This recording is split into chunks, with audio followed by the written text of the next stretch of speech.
अस्सलामुअलैकुम साथियों, आज की वीडियो बहुत ही ख़ास होने वाली है। जो हम आपके लिए आज की जो वीडियो दिखाने वाले हैं वो आपको देखना और सुनना बेहद बहुत ही ज़रूरी है। ये आपको मालूम पड़ेगा जो बहराइच में जो दंगा चल रहा है इस समय, उसमें किसकी गलती रही है।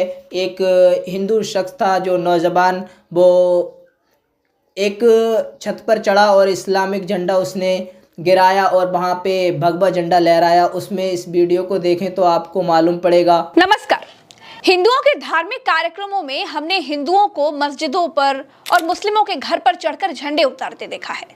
क्या किसी मुस्लिम यात्रा के दौरान किसी मुस्लिम को आपने हिंदू मंदिर की प्राचीर पर चढ़कर झंडे उतारते देखा है, झंडे नोचते देखा है? नहीं ना। हमने हिंदू धार्मिक यात्राओं में तेरी माँ का डैश डैश गाना बजते सुना है। क्या आपने कभी किसी मुस्लिम धार्मिक यात्रा में अब शब्दों से भरे गाने बजते या फिर किसी को गाते हुए सुना है? नहीं ना। यही फर्क है दोस्तों। हम हिंदुओं ने अपने धर्म को राजनीतिक टूल बना दिया है। हमारी धार्मिक भावनाओं से राजनीतिक लोग खेल रहे हैं। हमारे बच्चों को नेता चुनावों के लिए इस्तेमाल कर रहे हैं और हम होने देते हैं। हिंदू मुसलमान के बीच दंगा, ये उनका साल 2000 से फेवरेट विषय है, लेकिन सब कुछ जानते हुए भी हम उनकी दंगा नीति में फंसी जाते हैं। हम हिंदुओं को किसी से कोई खतरा नहीं है। अरे हम 80% हैं, मुस्लिम भाई केवल 20% हैं। इसीलिए अल्पसंख्यक कहे जाते हैं ना।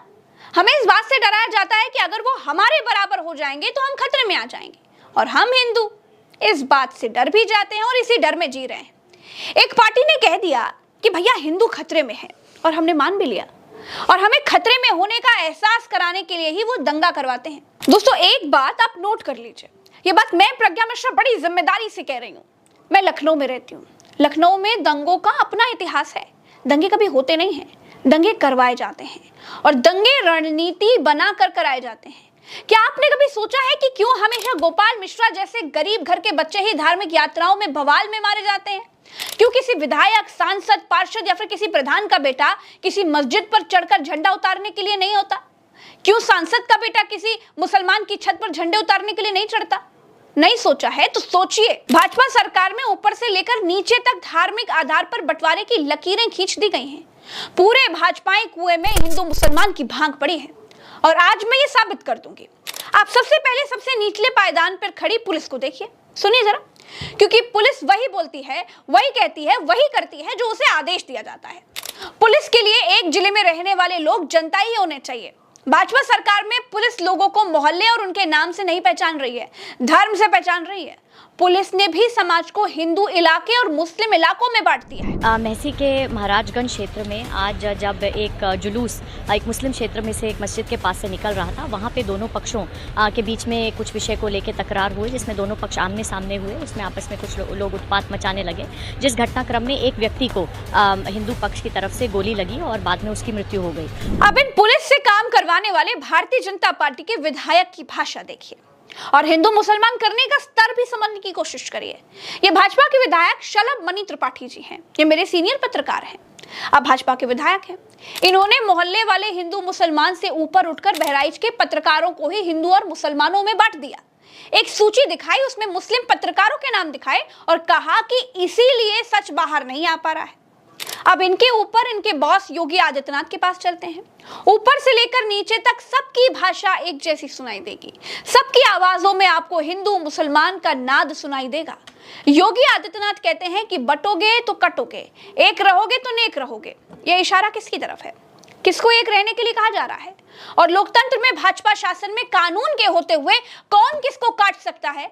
सरकार क्या भजिया तलने के लिए जनता ने बनाकर बिठाई है?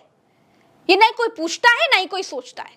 वो डराते हैं और लोग धर्म के आधार पर डर भी जाते हैं। वो हिंदुओं को खतरे में बताते हैं और हिंदू ये मान लेते हैं। बहनों और भाइयों, राष्ट्र से बढ़कर के कुछ नहीं हो सकता, कुछ नहीं हो सकता।